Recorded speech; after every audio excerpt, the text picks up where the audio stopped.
तो दोस्तों राघव चड्ढा जी जो कि आम आदमी पार्टी से एमपी थे राज्यसभा में, वो अपनी पार्टी को छोड़ के यानी कि आम आदमी पार्टी को छोड़ के बीजेपी ज्वाइन कर चुके हैं। ठीक है। एंड जब कोई एमएलए या फिर एमपी जो है अपनी पार्टी छोड़ता है तो उसकी जो मेंबरशिप है वो चली जाती है। लेकिन राघव चड्ढा जी के साथ ऐसा नहीं हुआ है, उनकी जो मेंबरशिप है वो अभी भी है। तो ऐसा क्यों हुआ है उनके साथ, क्यों उनकी मेंबरशिप जो है वो नहीं गई है, तो इसकी आज हम डिटेल में चर्चा करने वाले हैं, क्योंकि आज हम पढ़ने वाले हैं एंटी डिफेक्शन लॉ। तो कैसे ये एंटी डिफेक्शन लॉ जो है वो लाया गया एंड कैसे ये अप्लाई होता है, क्या क्या है इसमें, इस सब की आज हम डिटेल में चर्चा करने वाले हैं। तो चलिए शुरू करते हैं आज की वीडियो। तो सबसे पहले हम लोग समझेंगे कि एंटी डिफेक्शन लॉ जो है वो क्यों लाया गया। ये जो हमारा ओरिजिनल कॉन्स्टिट्यूशन था, जो 1950 में जो जब बन के तैयार हुआ, तो उसमें एंटी डिफेक्शन लॉ जैसी कोई चीज नहीं थी। ठीक है। अब एंटी डिफेक्शन लॉ नहीं था तो जो नेता थे उस टाइम पे 1960 से 80s के बीच में, उन नेताओं ने इसका बहुत बड़ा मिसयूज किया। तो वो अपनी मर्जी के हिसाब से जहां जिन नेता को जहां फायदा दिख रहा है वो उस पार्टी को ज्वाइन कर लेते थे। तो इससे क्या होता था, इससे जो है वो पॉलिटिकल इंस्टेबिलिटी जो है वो बढ़ जाती थी। ठीक है।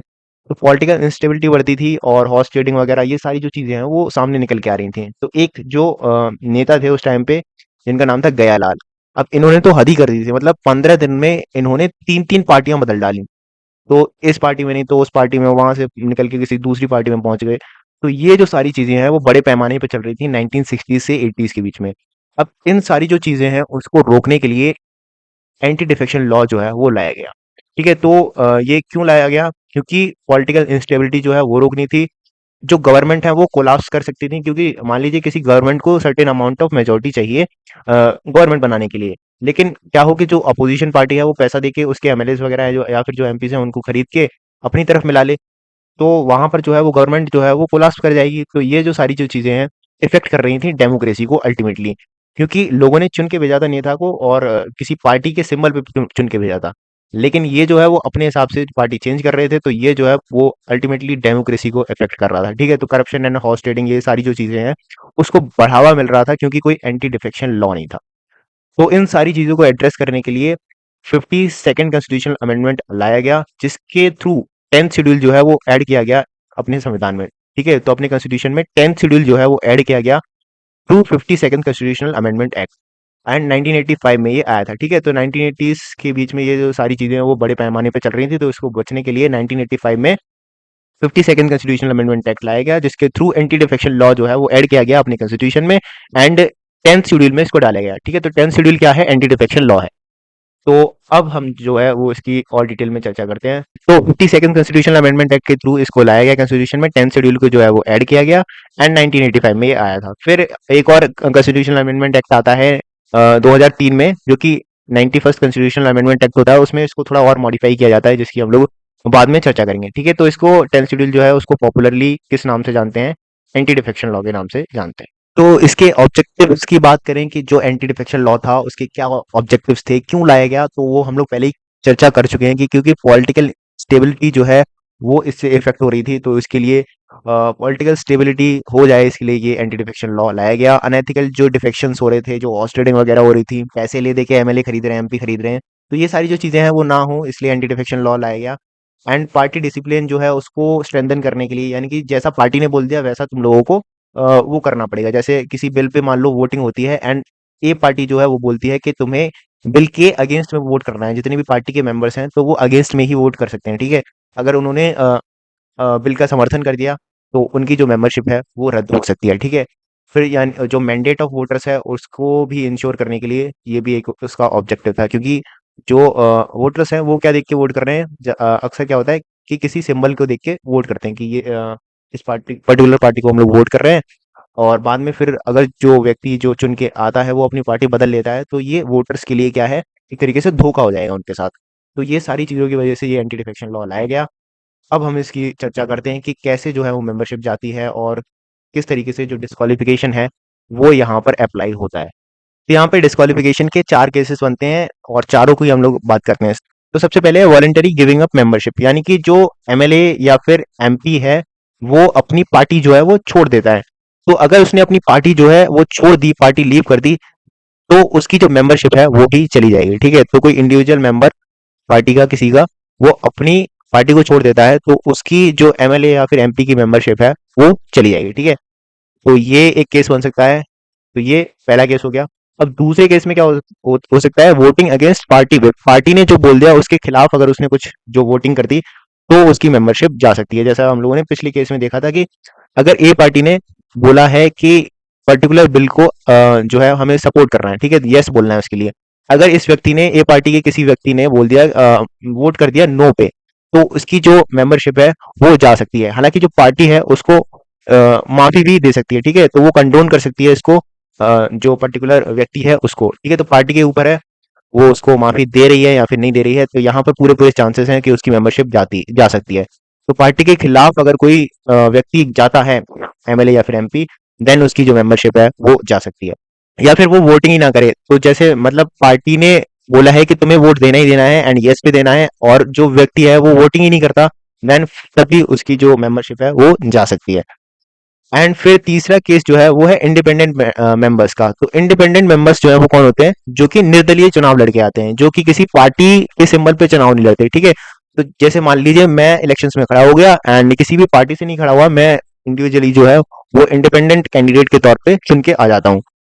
अब मैं इंडिपेंडेंट मेंबर चुन के आया, लेकिन मैंने कोई पार्टी को ज्वाइन कर लिया चुने जाने के बाद, देन फिर मेरी जो मेंबरशिप है वो भी चली जाएगी। तो फिर मेरे मुझे जो है वो फिर से इलेक्शंस फेस करने पड़ेंगे, ठीक है। तो इंडिपेंडेंट मेंबर अगर किसी पार्टी को ज्वाइन कर लेता है तो उसकी फिर मेंबरशिप जो है वो चली जाएगी, याद रखना। तो ये 3 केस हो गए अब तक। पहला, पार्टी छोड़ देता है कोई पार्टी का आदमी। दूसरे केस में पार्टी के अगेंस्ट में चले जाता है, पार्टी की जो विप है उसके अगेंस्ट में जाता है तो उसकी मेंबरशिप जाएगी।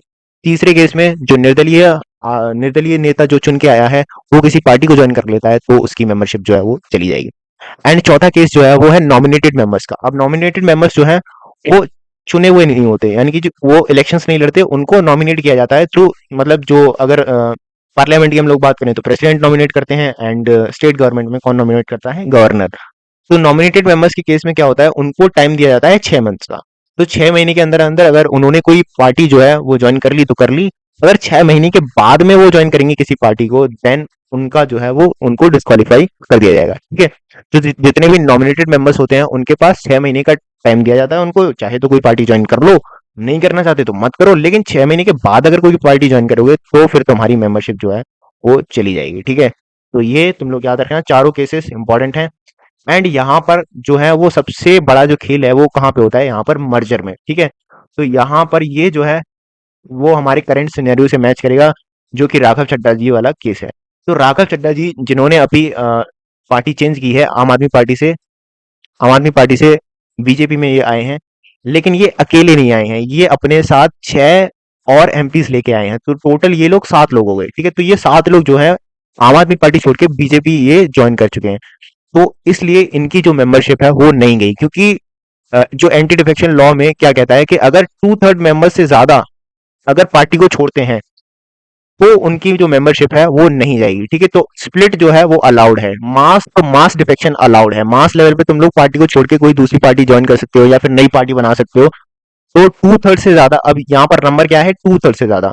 तो 2/3 से ज्यादा मेंबर्स अगर पार्टी को छोड़ते हैं तो फिर उनकी जो मेंबरशिप है वो नहीं जाएगी। तो आम आदमी पार्टी के केस में यहाँ पर क्या था, जो राज्यसभा में इनके थे 10 मेंबर्स। अब 10 मेंबर्स से हम लोग थोड़ा मैथ्स वैथ लगा के इसको 2/3 करें तो लगभग नंबर 6 पॉइंट कुछ करके आएगा, ठीक है। तो इन्होंने जस्ट उतने ही नंबर्स जो हैं वो मैच कर लिए, और मतलब अल्टीमेटली इनको 7 लोग चाहिए थे कि इनकी मेंबरशिप भी ना जाए और ये पार्टी भी अपने आराम से चेंज कर रहे हैं। तो 7 मेंबर्स जो थे वो पार्टी छोड़ के बीजेपी में ज्वाइन कर लिए, इसलिए इनकी मेंबरशिप जो है वो नहीं गई। तो ये लोग मर्ज कर सकते हैं किसी के साथ अगर 2/3 से ज्यादा मेंबर्स जो है वो पार्टी एक साथ छोड़ देते हैं, ठीक है। तो ये तुम लोग याद रखना, यहाँ पर जो है वो सारा खेल जो है वो यहाँ पर है। ऐसा महाराष्ट्र में भी हुआ था, ऐसा बहुत कई जगह पे जो है वो ऐसी चीजें हो चुकी हैं। तो यहाँ पर राजा चड्ढा जी वाला जो केस है वो आई होप तुम लोगों को सबको समझ में आ गया होगा। तो ये जो है वो उनके साथ हुआ है। एंड यहाँ पर जो प्रिसाइडिंग ऑफिसर्स हैं उनको भी ये इम्यूनिटी दी जाती है। तो जितने भी प्रिसाइडिंग ऑफिसर होते हैं, प्रिसाइडिंग ऑफिसर कौन होते हैं, जो मतलब प्रिसाइड करते हैं जितने भी हाउसेस ऑफ पार्लियामेंट हैं उनको। तो लोकसभा में कौन होते हैं, स्पीकर होते हैं, एंड राज्यसभा में कौन होते हैं, चेयरमैन। अब जो चेयरमैन और स्पीकर हैं वो अगर अपनी पार्टी छोड़ देते हैं या फिर पार्टी छोड़ देते हैं तो उनको भी डिस्क्वालीफाई नहीं किया जाता है। ये तो प्रिसाइडिंग ऑफिसर्स के पास भी ये इम्यूनिटी रहती है कि वो पार्टी चेंज कर सकते हैं या फिर पार्टी छोड़ सकते हैं। तो ये उनको उनको उन पे ये एंटी डिफेक्शन लॉ जो है वो अप्लाई नहीं हुआ, ठीक है। तो ये याद रखना, उनको जो है डिस्क्वालीफाई नहीं किया जाएगा जितने भी प्रिसाइडिंग ऑफिसर्स हैं। अब यहाँ पर बात आती है कि कौन ये निर्णय लेगा कि ये जो है वो डिफेक्शन है या नहीं। अगर कोई व्यक्ति अपनी पार्टी छोड़ता है या फिर अपनी पार्टी दूसरी ज्वाइन करता है या फिर, तो ये जितने भी चारों केसेस थे उनमें डिसीजन कौन लेगा कि इसको बंदे ने जो है वो डिफेक्शन किया है और इसकी जो मेंबरशिप है वो ले ली जाएगी। तो ये जो है वो कौन डिसाइड करेगा, जितने भी प्रिसाइडिंग ऑफिसर होते हैं। तो लोकसभा में कौन डिसाइड करेगा, स्पीकर साहब। और ये स्पीकर साहब डिसाइड करेंगे। एंड राज्यसभा में कौन करेगा, चेयरमैन साहब करेंगे। एंड जो स्टेट असेंबली है वहां पे जो भी स्पीकर हैं वो डिसाइड करेंगे। तो जितने भी प्रिसाइडिंग ऑफिसर्स हैं वो डिसाइड करेंगे डिफेक्शन के बारे में, मतलब किसी की जो मेंबरशिप है वो जाएगी या नहीं।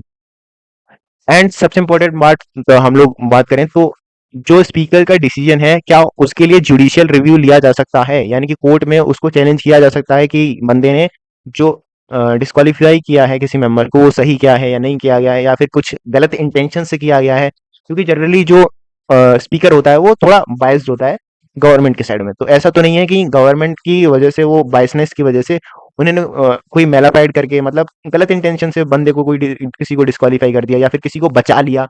ऐसा केस तो नहीं है। तो उसके लिए जो है वो कोर्ट में इसको रिव्यू किया जा सकता है। ठीक है, तो कोर्ट में जा सकता है। एंड कोर्ट जो है वो कब इंटरवीन करेगा, जब कोई मेलाफाइड का केस सामने आता है या फिर किसी कॉन्स्टिट्यूशनल प्रिंसिपल का इन्होंने अगर कोई वायलेशन किया है, तो कोर्ट जो है वो फिर वहां पर एक्शन लेगा। अब हम लोग यहाँ पे क्रिटिसिज्म और इश्यूज की बात करें तो यहाँ पर ये तुम लोग मेंस के आंसर राइटिंग में इसको लिख सकते हो।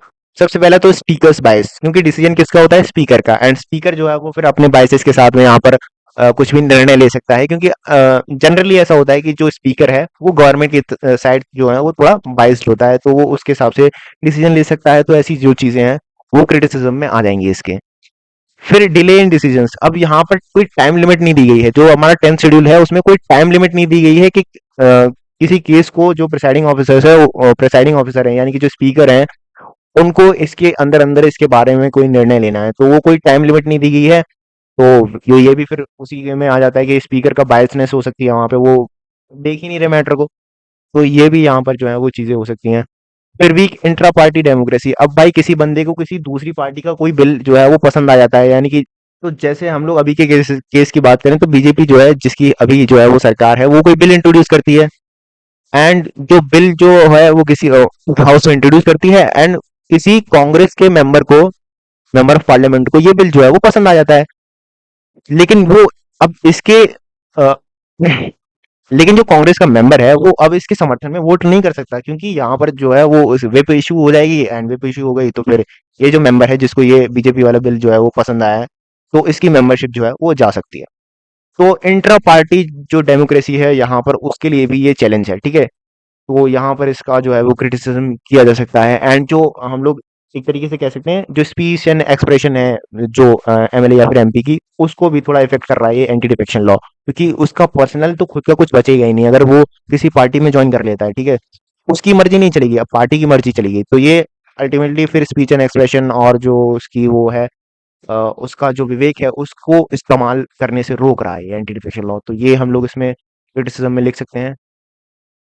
तो ये जो है वो अगले पॉइंट में दिया भी गया है, limits the freedom of speech and expression. ठीक है, तो ये याद रखना। तो ये कुछ इसके क्रिटिसिज्म में आ जाएंगे। एंड जो मर्जर है उसका जो है वो मिसयूज कर सकते हैं, जैसा महाराष्ट्र में हम लोगों ने देखा था। हालांकि मैं पॉलिटिक्स में उतना जाऊंगा नहीं, तो महाराष्ट्र में आई थिंक शिवसेना है वहाँ पे। तो वहाँ पे एक पार्टी को तोड़ के दो पार्टी ऐसा कुछ बन गई थी। तो वहां पर हम लोगों ने देखा था। और हाल फिलहाल में अभी हम लोग राघव चड्ढा जी का केस देख देख चुके हैं। सारी चीजें भी क्रिटिसिज्म में इंक्लूड किया जा सकता है डिफेक्शन लॉ। और आई डोंट थिंक बात कर रहे थे 91st कॉन्स्टिट्यूशनल अमेंडमेंट एक्ट की। तो यहाँ इसमें क्या गया था, जो मर्जर था, पहले जो मर्जर था वो 1/3 का था। तो 1/3 से अगर ज्यादा मेंबर्स किसी पार्टी को छोड़ के चले जाते हैं एक साथ में, तो फिर उनपे एंटी डिफेक्शन लॉ जो है वो नहीं लगेगा, मतलब उनकी मेंबरशिप नहीं जाएगी। लेकिन 91st कॉन्स्टिट्यूशनल अमेंडमेंट एक्ट के थ्रू इसको 2/3 कर दिया गया। ठीक है, तो 2/3 यहाँ पर एक सुधार हो गया था, ये तुम लोग याद रखना। तो ये था पूरा एंटी डिफेक्शन लॉ। बाकी वीडियो में कोई मिस्टेक हुई या फिर आपको कोई सुझाव